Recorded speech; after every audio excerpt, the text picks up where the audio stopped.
voy a dejar en inglés. Oh my God. No, pero para que se entren un poquito en el nombre de los síntomas psiquiátricos, cómo se escribe en inglés, porque seguramente posteriormente les va a tocar leer eso en inglés. Pero es muy sencillo, leer psiquiatría en inglés es súper fácil. Ah, no. Espera, me preparo. Claro que yo he tenido que dar charla en inglés en residencia. Lo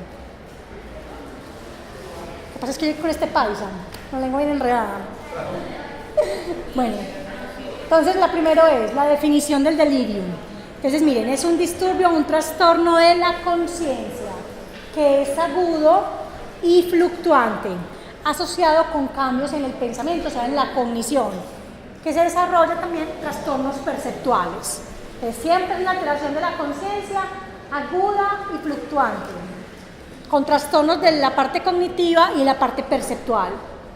Se les llama de muchas maneras. Lo más frecuente es que en sus sinónimos encontremos síndrome mental orgánico. Todo el mundo lo conoció con ese nombre. Como estado confusional agudo, como enfermedad encefalopática, ¿sí? Y lo más importante es que es diferente a tener una depresión, una ansiedad o una demencia. Y hay que saberlos diferenciar. Tienen algún parecido, pero a un paciente con depresión se le altera la conciencia. Nunca. A un paciente con ansiedad se le altera la conciencia. Nunca. A un paciente con demencia se le altera la conciencia. Generalmente sí, pero no aguda y no fluctuante, permanente. Y lo que más se altera es la cognición, más que la conciencia. ¿Sí?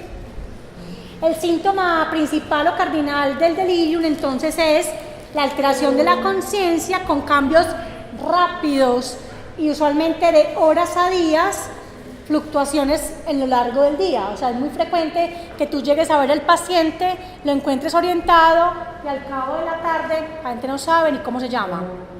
Paciente dice que está en una iglesia, está en un hospital. Y porque yo cuando llegué por la mañana me saludó el señor y me dijo que se llamaba tal y que esto era un hospital, ya no sabe. Esa es la alteración de la conciencia, fluctuante en horas a días. Entonces estos son los tres dominios que tiene: empeoramiento y fluctuación de la concentración, alteración de la conciencia, empeoramiento cognitivo. O sea, si tú le vas a poner al paciente con delirium a sumar, a memorizar, abstraer conceptos, no sabe, a pesar de que su capacidad intelectual sea buena. Por ejemplo, tú estás estudiando medicina y a ti te da un delirium por una fractura de cadera y yo te pregunto a ti, ¿cómo es que es tu nombre? Liliana. Entonces dime, ¿cuánto es 2 por 5? 20, 40, 50. O sea, puede que ni primariamente para tu capacidad de conocimiento me puedas contestar una pregunta. ¿Sí? Bueno. Es un síndrome y no una propia enfermedad. Son los síntomas psiquiátricos que produce la condición orgánica. ¿Sí? La prevalencia, es importante encontrar que aumenta con la edad. Tenemos en menores de 18 años 0.4% y en mayores de 55 años hasta 1.1%. Miren esto, ¿qué enfermedades son las más deliriogénicas? Se las tienen que saber para que en los servicios tengan prevención con esos pacientes. 10 a 30% de los pacientes con enfermedades médicas hospitalizadas hacen delirium. ¿Sí? 10 a 30% de los pacientes hospitalizados. 30% de los pacientes que están en cirugía cardiovascular en cuidado intensivo. 40 o 50% de los pacientes que se tienen fracturas de cadera que son hospitalizados. La fractura de cadera en la mitad de las poblaciones, o sea, el 50% da delirium. Se ponen terribles. La tasa más alta de delirium está en la poscardiotomía. Pacientes que les han hecho cirugía de corazón abierto, el 90% hacen delirium. 20% de los pacientes con quemaduras severas y 30-40% de pacientes con SIDA hospitalizados hacen delirium. Independiente de la edad. Por enfermedad solita, 90% poscardiotomía, hasta 50% prótesis de cadera o fractura de cadera. 30-40% pacientes con SIDA y pacientes con enfermedad, cirugía cardiovascular. 20% de pacientes quemados y 80% de pacientes con enfermedad terminal oncológica. O sea, casi siempre que un psiquiatra pasa las rondas por delirium, va a esas unidades. ¿Cómo se clasifica el delirium? Hay tres formas: delirium hiperactivo, delirium hipoactivo y delirium mixto. Delirium hiperactivo, 30%. El paciente está agitado con aumento de la actividad de alerta, con comportamientos repetitivos, esto es como errático, o sea, errante, hace conductas desorganizadas, alucinaciones y agresividad. Esta forma de delirium es muy notoria, muchachos. Si uno se está quitando los inmovilizadores, se saca el oxígeno, se tira de la camilla, pelea, ve imágenes, habla solo, pues todos los médicos se dan cuenta y las enfermeras también. Ese es un delirium que es muy comportamentalmente muy agitado, pero se coge más rápido, entonces tiene mejor pronóstico, ¿sí? Lo único malo es que como canta tanto, al médico le da por sedarlo, ponerle benzodiazepinas. Las benzodiazepinas pueden producir delirium, solamente se usan en paciente agitado para quitar la agitación, o sea, una sola dosis, ¿cierto? La dosis de la agitación. O en pacientes que el delirium sea de causa alcohólica. Si yo tengo es un síndrome de abstinencia alcohólica, o sea, un delirium tremens, tengo que poner en ese delirium benzodiazepinas, ¿sí? A los otros delirium no les tengo que poner benzodiazepinas, les tengo que poner antipsicóticos. ¿Listo? Por el contrario, el delirium hipoactivo, que es un poquito menor, 25%, el paciente está quieto, está como aislado, y eso hace que el paciente se complica más, porque nadie le ve los síntomas. Ah, el paciente está muy juicioso, doctora, todo el día durmió. ¿Durmió? ¿Sí lo pasa yo si quiero pues? No, pero el tumor hospital yo sabía. Sí, pero ¿cómo está señor? ¿Usted qué hizo? ¿Se levantó hoy? ¿Comió? Nada, es estuporoso.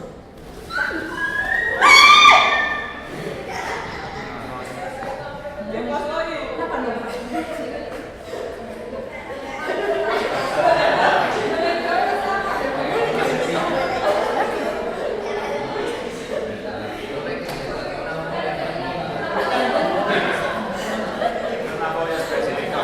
a tocar. Pues yo también de todo. Se me quería montar encima.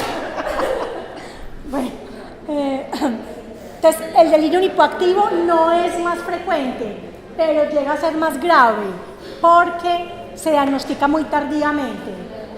¿Sí me están poniendo atención, muchachos? Que si quieren yo les doy esto y me voy. Bueno, entonces el delirium hipoactivo es menos frecuente, pero es más grave porque no se diagnostica, porque el paciente está muy quieto y no da qué hacer. El mixto, que es la forma más frecuente, 45% de los delirium, es combinado. Se agitó anoche, está supremamente dormido hoy.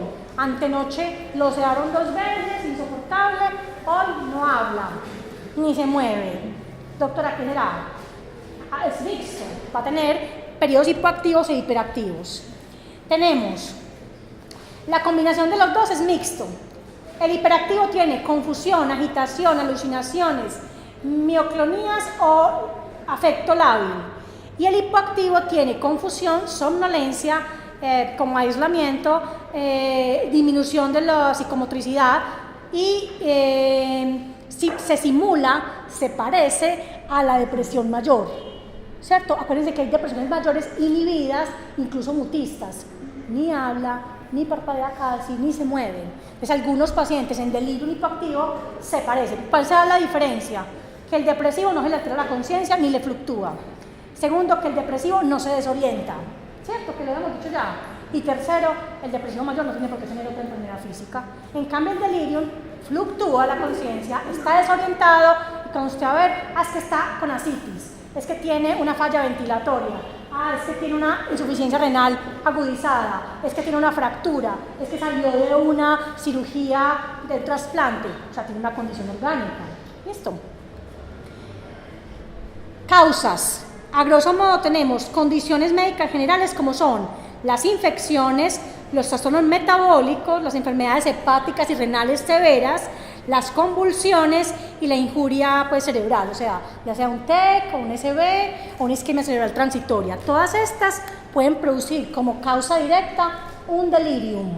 Y los siguientes son las condiciones inducidas como el consumo de la sustancia o la abstinencia de la sustancia, ¿cierto?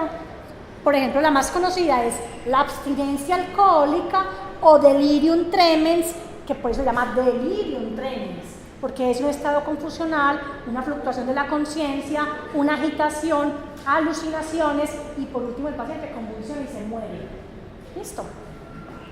Bueno, jamás me ve nada, pero yo les voy a traducir. Factores de riesgo, es que esta luz, factores de riesgo para el delirium. Los no corregibles, la edad, a mayor edad, mayor riesgo de delirium. O sea, el delirium es una condición casi que de mayores a viejitos. Hombres, personas que tengan empeoramiento cognitivo, o sea, que ya tengan de diagnóstico una demencia, y la que más frecuentemente se asocia es la demencia Parkinson. Hasta el 50% de los pacientes con demencia Parkinson que entran, por ejemplo, con una infección urinaria, con una bronconeumonía, hacen delirium. ¿Listo? Y acuérdense que en el Parkinson, que es una alteración motora muy grave, pues como lo que ellos tienen una alteración en la dopamina, ¿cierto? Recuérdense que eso es lo que, cuando uno les da carbidopa, levodopa, les da un agonista dopaminérgico y los pone psicóticos, ¿sí? Es una de las enfermedades orgánicas más difíciles de tratar por el psiquiatra, porque el tratamiento que le mejora la movilidad le empeora la psicosis, ¿cierto? El que le mejora la demencia le empeora el delirio, entonces es un paciente dificilito. Otras comorbilidades o enfermedades, enfermedad hepática o renal, historia de enfermedad cerebrovascular, historia de caídas o poca movilidad, pacientes que ya, vos decís, están en silla de ruedas, la viejita se fracturó la cadera hace un año y le dio un delirium y ahora tiene diarrea. Es que el delirium, no vayan a creer que es siempre un paciente grave. Hay gente que llega a urgencias por un cuadro de diarrea. La viejita tiene una demencia. La viejita hace un año se fracturó la cadera y hizo un delirium severo. Y ahorita, porque solamente pone diarrea, está hablando bobadas, tiene todos los factores de riesgo. El antecedente previo, la condición de inmovilidad, un delirium anterior y una condición orgánica que, aunque pequeña, va a alterar el estado mental. Historia previa de delirium. Es como en el suicidio. Un delirium previo hace pensar que lo va a volver a hacer en algún momento de su vida. ¿Sí? Causas corregibles. Por ejemplo, defectos auditivos o visuales empeoran 3 veces el riesgo. Entonces, cuando yo tengo un viejito con delirium, si el viejito usa gafas, se lo voy a traer. Si el viejito usa audífonos, se lo voy a poner. Porque dejarlo deprivado en los estímulos visuales y auditivos lo embolata más. ¿Listo? Aumenta 3 veces el riesgo. La desnutrición o la malnutrición aumenta 2 veces el riesgo. Otros son paciente aislado, paciente restringido, o sea, entre el paciente tenga más catéter, más inmovilizadores, más sondas, tiene más factor de riesgo para un delirium. Adicionar más de 3 medicamentos.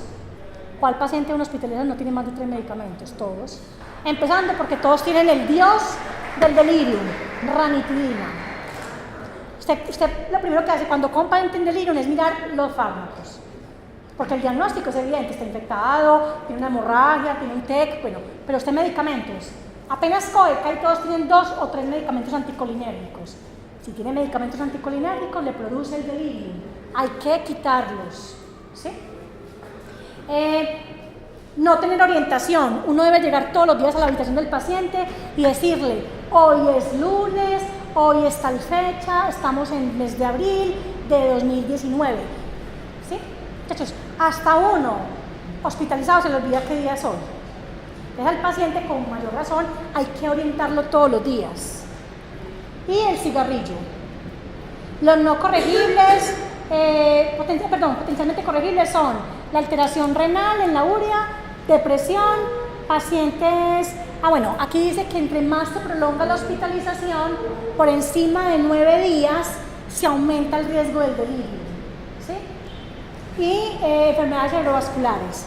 Factores precipitantes, la polimedicación, la supresión alcohol o benzodiazepinas, el shock séptico, la hipotermia, trastornos electrolíticos, trastornos endocrinos, desnutrición, enfermedades cardíacas, pulmonares, hipóxicas, convulsiones o accidente cerebrovascular, por cirugía especialmente cardíaca ortopédica, caídas o fracturas, anemia, sangrado gastrointestinal, dolor. El dolor da delirium. El estreñimiento da delirium. Para que tengan en cuenta que hay cosas pequeñas que también. Y las enfermedades terminales. Acá les voy a dejar lo mismo que ya les mencioné. Algunos de los medicamentos, opiáceos, esteroides, benzodiazepinas, todos los anticolinérgicos, ranitidina, bisacodilo, los diuréticos, los tricíclicos, el litio, la metoclopramida, el alcohol, las drogas. Con el alcoholismo puede pasar que un paciente, por ejemplo, entró a cirugía por una úlcera péptica, pero él no le ha contado ni al cirujano ni a nadie que es alcohólico. Él entró con un dolor abdominal, una hematemesis o un sangrado rectal, bueno, unas melenas, le hicieron la endoscopia, así, usted va para cirugía, Entonces lo operan, lo hospitalizan y en medio de la hospitalización el paciente empieza alteración de la conciencia, temblores permanentes, hipertensión, sudoración, paciente desorientado, que la gente empieza que es que a patinar. No le pregunta, es que lo que pasa es que no sabía que para entrar alcohólico y lleva 24 horas sin ingerir licor y lo ingería a diario. Entonces le va a dar la abstinencia. La abstinencia se le produce al parar el licor porque está hospitalizado, operado de una causa diferente a su condición. ¿Sí? Lo que pasa es que todos los pacientes que entran a cirugía o entran a cuidado intensivo o urgencias, se les debería preguntar por consumo de tóxicos. Todos deberían tener esa respuesta tomada, pues, para saber qué hay que esperar. Y así como en idea de suicidio existe la sad person, en delirium existe un acróstico que se llama I watch death, o sea, como verlo morir, veo la muerte, ¿sí? Realmente un delirium es casi ver la muerte, estamos próximos a morir. Entonces el acróstico dice, la I es de infección, o sea, esto es como causas de delirium, infecciones, neumonías urinarias, encefalitis, withdrawal, que es como la supresión de las sustancias, ya sea lo más grave que son los sedantes. Si yo les pregunto a ustedes, ¿las sustancias estimulantes son graves en los estados de abstinencia? Sí. O sea, una supresión o abstinencia de cocaína es grave. Pues ella produce una depresión tremenda. Una abstinencia a anfetaminas, un sueño tremendo. Una abstinencia a bazuco, una morir, no hay que levantar, pero se va a morir físicamente. En cambio, todas las abstinencias severas son de sustancias depresoras. Todas las severas son alcohol, benzodiazepinas, hipnóticos y sedantes. Esas abstinencias son las graves. Esas son las que hacen delirium. De causas agudas, trastornos electrolíticos, deshidratación, alteraciones metabólicas o renales hepáticas. Tóxicos o drogas, opiáceos, algunos antibióticos, algunos analgésicos. La ranitidina es muy importante que la tengan en cuenta. En patologías del sistema nervioso central, tanto el infarto, la enfermedad cerebrovascular, la isquemia cerebral transitoria, los tumores, las convulsiones, hemorragias o infecciones del sistema nervioso, hipoxia, anemias, enfermedades falla pulmonar o cardíaca, hipotensión, deficiencias de tiamina o vitamina B12, endocrinológicas, tiroides, hipoglicemia, disfunción adrenal, hiperparatiroidismo, agudas vasculares con shock, encefalopatía hipertensiva, trauma en cabeza, o posoperatorios de trauma, hipo o hipertermia. Y heavy metal son los metales pesados, plomo, mercurio, no sé, magnesio, todos los que sean venenos. ¿Listo? Entonces, en ese acróstico, si uno se lo piensa, cuando llega hospitalización pues psiquiátrica, uno dice que tenga esas condiciones que son las más frecuentes de delirio. En la clínica, para pasar rápidamente, aquí les tengo que decir que tiene alterada la atención, tanto por focalizarla, para sostenerla o alternante. Cualquiera de las formas de atención, cambiante, alternante, focalizada, sostenida, se ven afectadas en un paciente con delirium. Es muy distraído, tiene problemas de memoria, algunos tienen anormalidades emocionales, la habilidad emocional, y hacen interpretaciones y alucinaciones. ¿sí? Nunca pasen por un cuadro de un paciente con delirio y digan que eso es una esquizofrenia, por amor al cielo, que yo me muero, pues salgo de la tumba. O sea, paciente de 70 años, en un delirio tremendo, alucinada, doctor, yo creo que estoy quemando la psiquiatría porque eso es una esquizofrenia. ¿Cuándo han visto que una esquizofrenia se le altera la conciencia? ¿Cuándo han visto una esquizofrenia a los 70 años? O sea, porque una esquizofrenia va a estar hipóxica, en asitis, con un tumor. O sea, ¿cuándo pertenece ese síntoma a la esquizofrenia? Esquizofrenia no le pasa eso. La esquizofrenia tiene puros delirios, pura alucinación. Pero, ¿cómo se llama usted? Pedro. ¿Dónde vive? En Bello. ¿Cómo se llama este hospital mental? ¿Quién lo trajo? La policía. Se mueve, es ágil, conversa. ¿No le duele una muela? Muy diferente la condición orgánica a la condición mental. Los cambios emocionales o los síntomas en el afecto fluctúan entre ansiedad, miedo, apatía, rabia, euforia, disforia, irritabilidad por periodos cortos. Y tienen disturbios perceptivos y muchos en el sueño. Tienen pesadillas y duermen muy mal. Tienen lo que nosotros llamamos inversión del ciclo vigilia-sueño. Entonces usted llega donde el pacientico por el día, hipoactivo, por la noche, pobre enfermera, pegado del timbre, el familiar, vea, me pegó, vea, amárrelo, vea, se quitó la sonda, vea, se descanuló, toda la noche.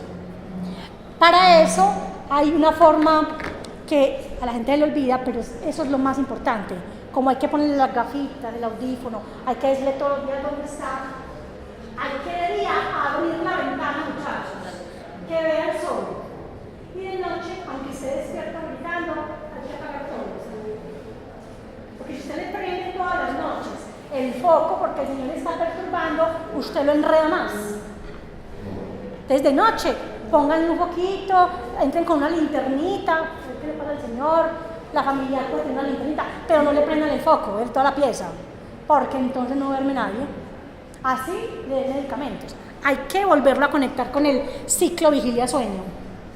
Y acuérdense, cuando vimos sueño, lo más importante para el reloj biológico es la luz, la oscuridad. En el delirio hipoactivo, como están tan lentos y con poca motricidad, también tienen el lenguaje muy poco o pueden no estar hablando. Los pacientes...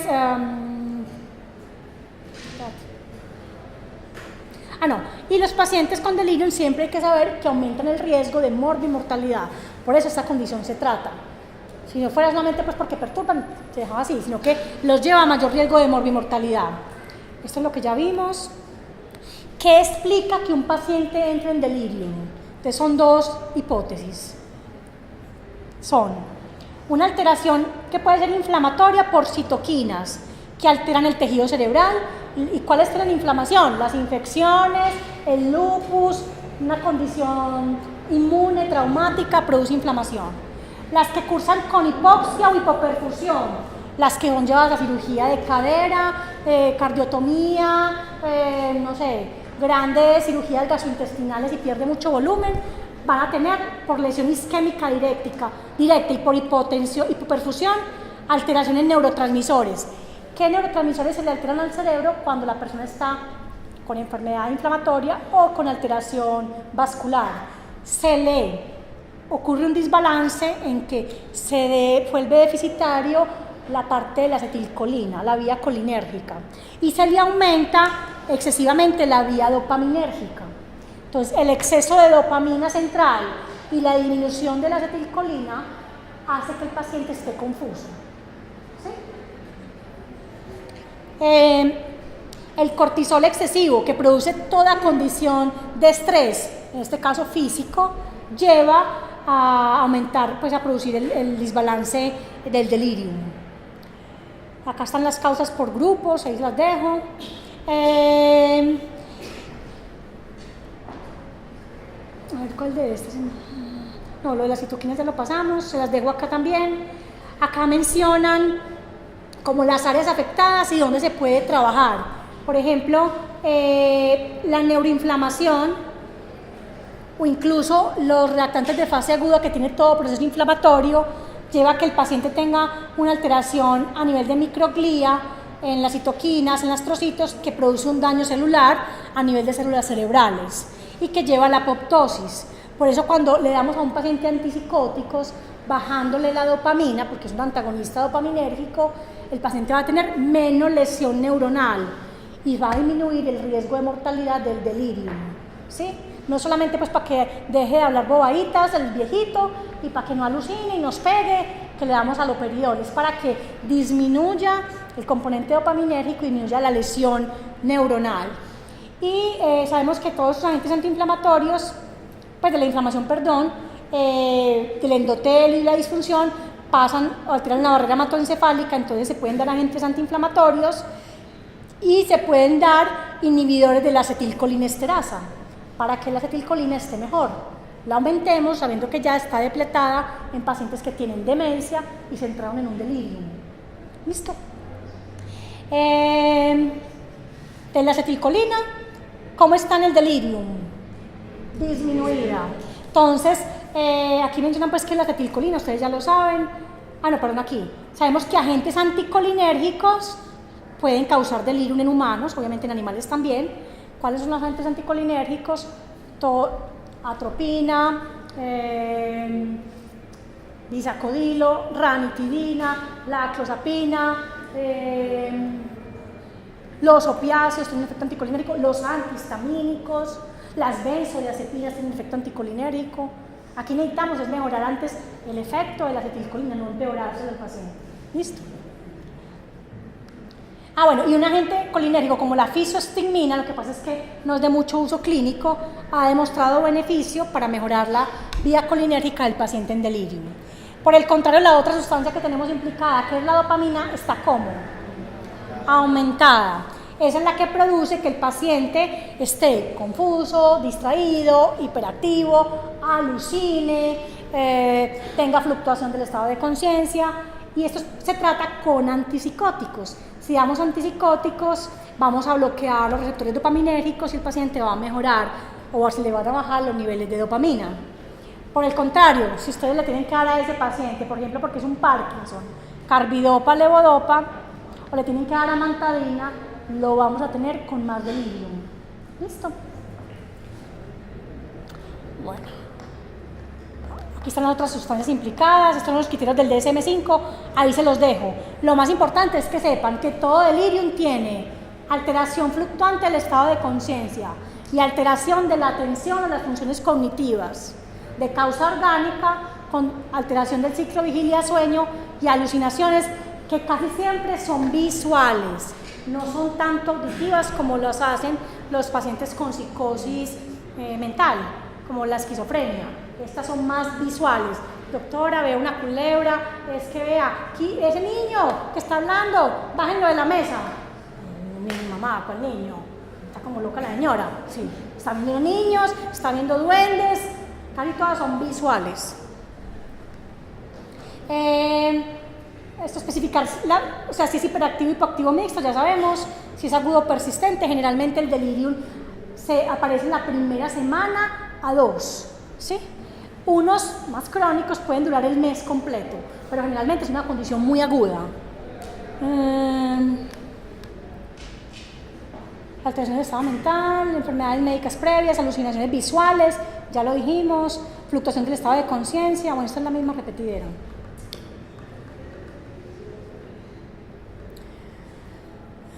Bueno, una parte muy importante para diferenciar el delirium de las enfermedades mentales es que las enfermedades mentales no tienen estado confusional, muchachos, no. O sea, uno delirar o tener manía o tener alucinaciones no lo hace estar confuso. La confusión tiene que ver mucho con la conciencia, con la capacidad de estar despierto, contactarse con el ambiente, saber orientarse, ¿sí? Y eso sí lo tienen alterado los pacientes con delirium.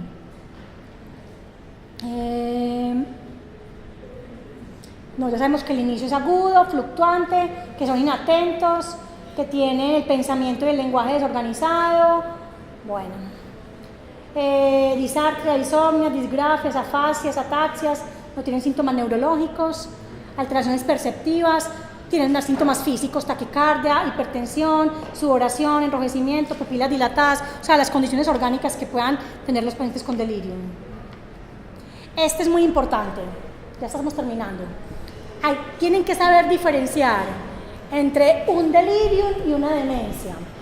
Porque el delirium es de inicio rápido y agudo y fluctúa, o sea, está contactado, está perdido, está contactado, está perdido. En cambio, la demencia es una condición lentamente progresiva de deterioro de las funciones cognitivas no fluctuantes, ¿sí? No, pues es causado por una condición orgánica, pero no reparable, o sea, es una condición ya instaurada, ¿sí? O sea, usted me puede decir a mí que su abuelita hace 2 días dice bobaditas y usted me dice que eso es un Alzheimer. O sea, ¿cómo va a ser un Alzheimer eso? Es un delirium que busca causas orgánicas.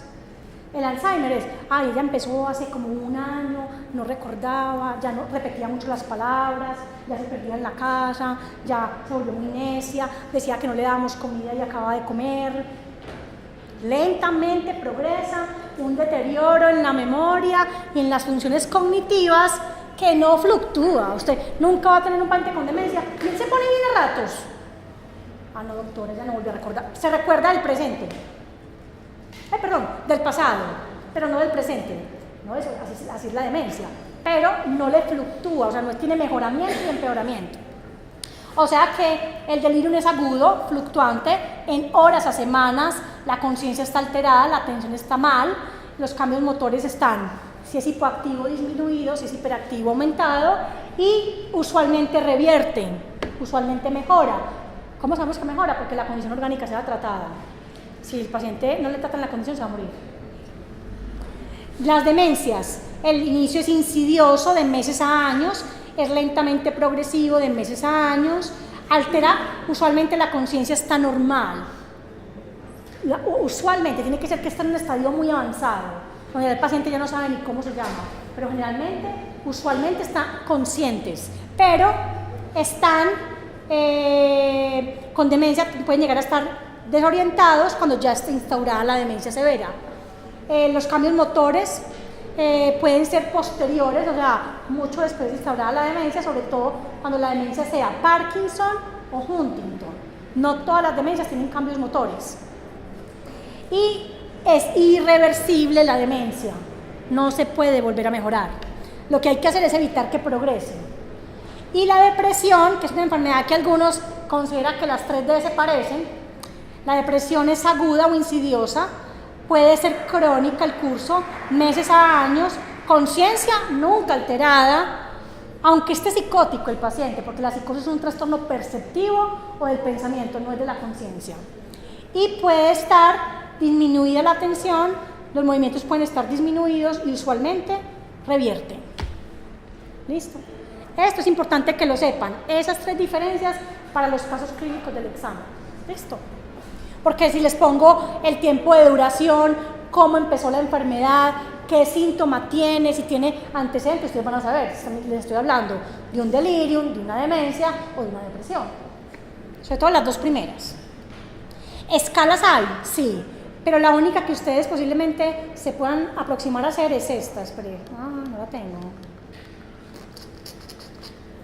Acabé la clase y no la tengo. Bueno, todos conocen un mini mental. Se los voy a mandar con la clase de demencia. El mini mental no diagnostica demencia, no diagnostica delirium, pero es una aproximación a saber el estado confusional, ¿sí? Esa es una prueba de tamizaje y es una prueba muy fácil porque va a mirar orientación, retención de palabras, figura de red, la prueba del reloj, va a mirar reconocimiento de objetos, o sea, la nominar los objetos, va a mirar que puedas leer instrucciones, que cojas un papel, lo dobles a la mitad, o sea, seguir como unos pasos ejecutivos y nos va a decir en qué estado cognitivo está el paciente. Diagnósticos diferenciales, los que ya sabemos. Acá vuelve a estar delirium, demencia, depresión, esquizofrenia como diagnósticos diferenciales.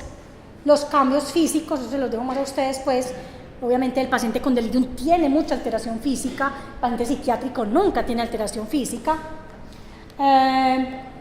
Los estudios que se le piden al paciente, la química sanguínea incluye electrolitos, enfermedad renal o hepática, glucosa, tiroides, serología para sífilis y VIH y uroanálisis. Que tenemos que estudiar muchas causas corregibles, electrocardiograma, encefalograma, Y adicionalmente se les puede pedir radiografía de tórax y estudio de tóxicos en orina o en sangre.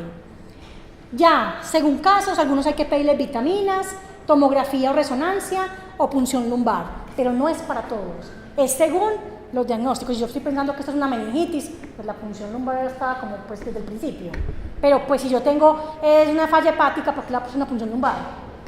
¿Cierto? Yo le hago los síntomas básicos y después según la sospecha clínica.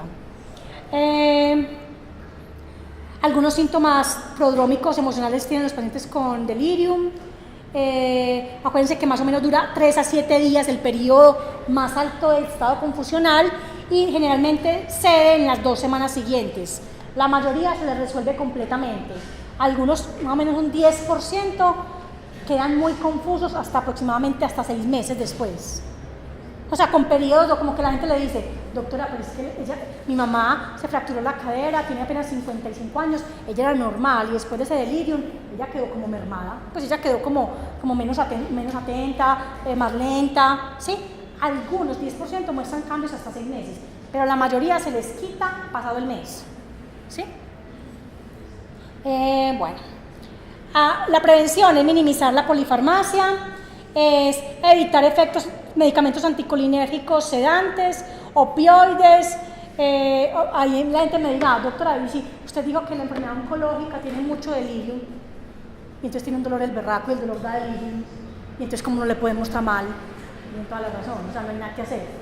Pero el paciente se le tiene que poner el medicamento antipsicótico, porque si no, o sea, tú tienes una enfermedad que no la puedes corregir por ningún lado.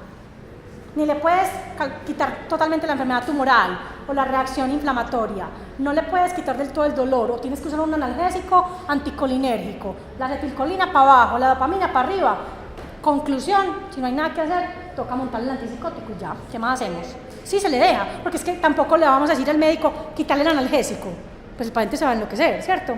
Entonces, muchas veces hay que usar todo, pero con medicamentos que usted sí dice, pues, bueno, le puedo pasar omeprazol y no darle ranitidina, pásaselo. Ve, es que para qué este laxante y no lo está usando. Ve, para qué este medicamento. Hay unos que se pueden quitar, pues hay que intentarlo, ¿sí? Pero cuando uno coge la lista de medicina interna de los medicamentos deliriogénicos, uno dice todo. ¿Cuál será el que no? ¿Cierto? Pero hay unos más. ¿Sí? Por ejemplo, entre antibióticos, uno sabe que la ciprofloxacina produce mucho delirium. Y entonces, por ejemplo, es muy charro porque la gente dice, pero es que la infección urinaria no debería dar tantos cambios mentales y cognitivos. Sí los da, porque es un medicamento demasiado usado en la infección urinaria. Generalmente, cuando son viejitos, no hacen cuadro febril ni cistitis, sino que tienen cambios de comportamiento y desorientación asociados a la infección urinaria. ¿Sí? Bueno, es muy importante manejar la hidratación y la nutrición y, obviamente, vigilar la parte del sueño, con la vigilancia de que se mejore el ciclo. Lo que son enfermeras y cuidadores tienen que conocer y reconocer los estados de delirium para que sea más fácil tratar al paciente. El diagnóstico debe ser temprano, tratado tempranamente, corregir las condiciones que sean posibles, tratar de no tener muy inmovilizados a los pacientes porque reducirles la movilidad los empeora. Entonces, que es que lo operaron de la cadera y el doctor piensa que ya debe empezar a dar un paso, que empiece a dar un paso. Que es que está muy gordita, que es muy viejita, entre más rápido ella vuelva, ¿sí? A lo que es el estado previo se mejora más rápido, ¿sí? No modificarles mucho el ambiente, bueno. Tratamiento tiene unos objetivos farmacológicos y no farmacológicos, eso me lo voy a pasar. Eso es lo que ya hemos dicho.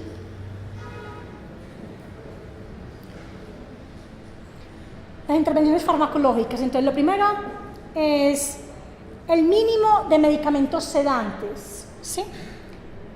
Si les pregunto en el examen, ¿cuál será el único delirium al que le tienen que dar alta dosis de benzodiazepina? ¿Qué responden? Delirium tremens. Al resto, ojalá no le den nada de benzodiazepina ni para dormir, solamente le van a dar antipsicóticos, ¿sí?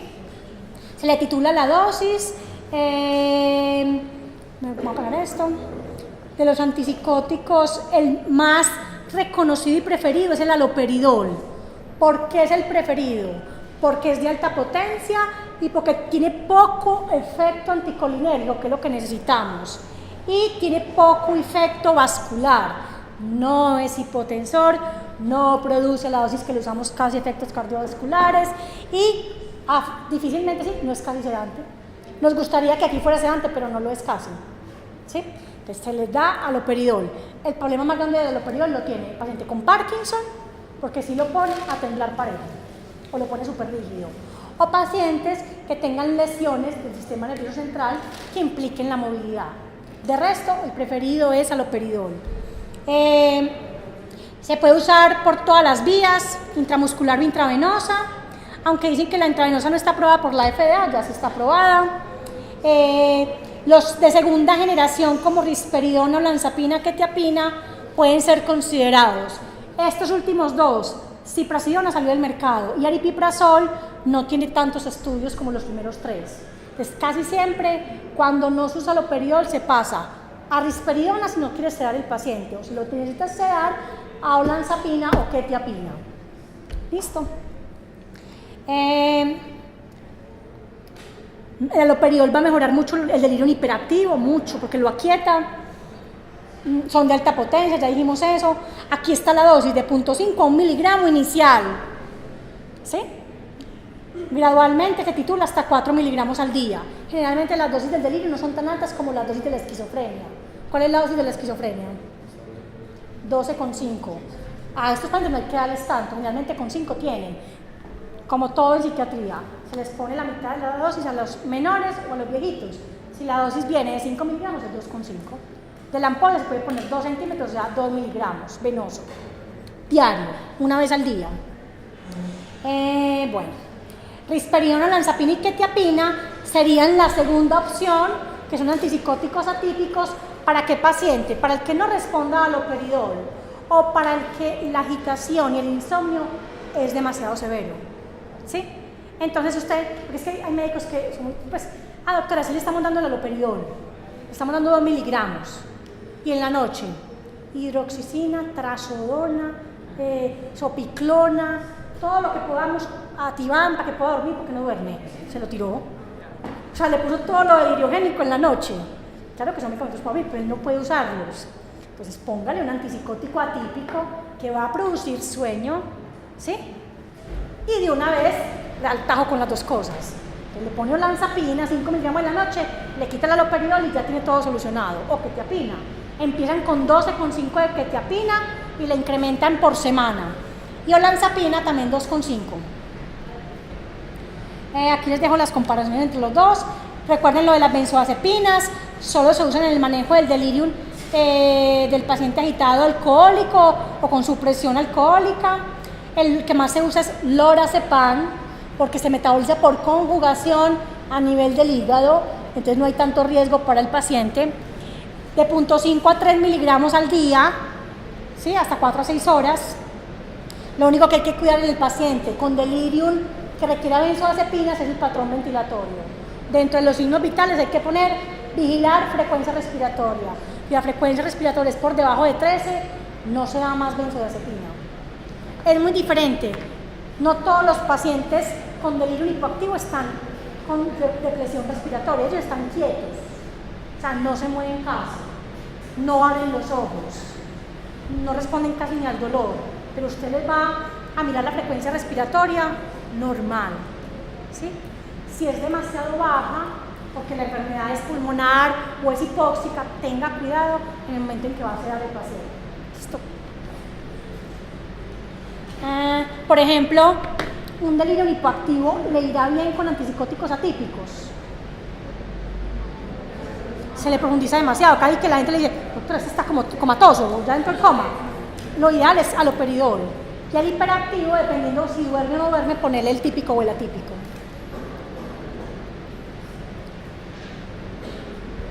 Benzodiazepinas, ya lo dijimos. Y lo otro sería, después de la fase aguda de 2 semanas, porque no se usa en la fase aguda, dar un medicamento que mejore la función colinérgica. Entonces se utilizan inhibidores de la colinesterasa, donepezilo y ribastigmina.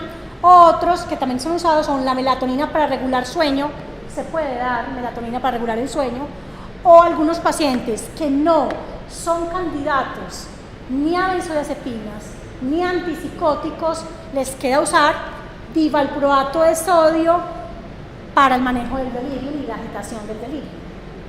¿Listo?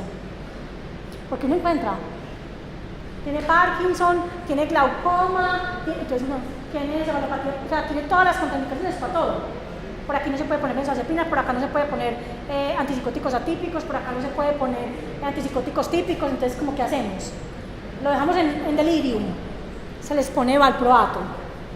La terapia electroconvulsiva tiene algunos estudios, la verdad es para severa agitación de pacientes, no les empeora el estado cognitivo, pero sí, evidentemente, como es una descarga eléctrica, hay que revisar que la enfermedad no sea, obviamente, ni embólica, ni cardiovascular, ni cerebrovascular. No es para todos los pacientes, es para pacientes que les haya fallado el manejo medicamentoso. Yo nunca le he hecho un TECAR a un paciente con delirium, pues. Eso lo dice la literatura. Listo. Terminamos. Les voy a mandar, así como ya tienen estas dos clases, lo de las demencias. Los demencias tienen que saber es la diferencia con el delirium, es lo que tienen que saber.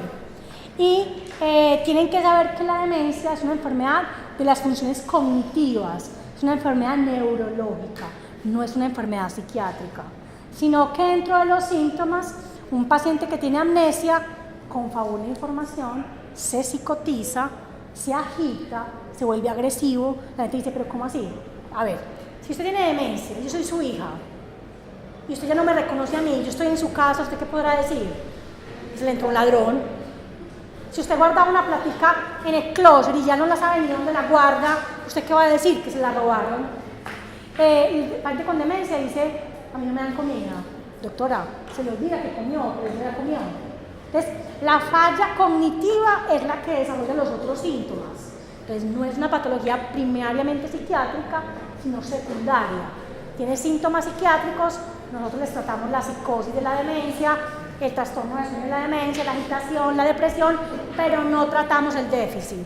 El déficit lo trata el neurólogo con medicamentos como, si la demencia es leve a moderada, se da donepezil o rivastigmina, que incluso ya están en el post, hasta los parches.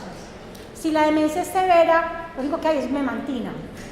Sí, la memantina es buena para la demencia, pero no muestra signos rápidos y hay que esperar que el paciente la tolere en forma oral, ¿sí? Pero esos medicamentos son neurológicos.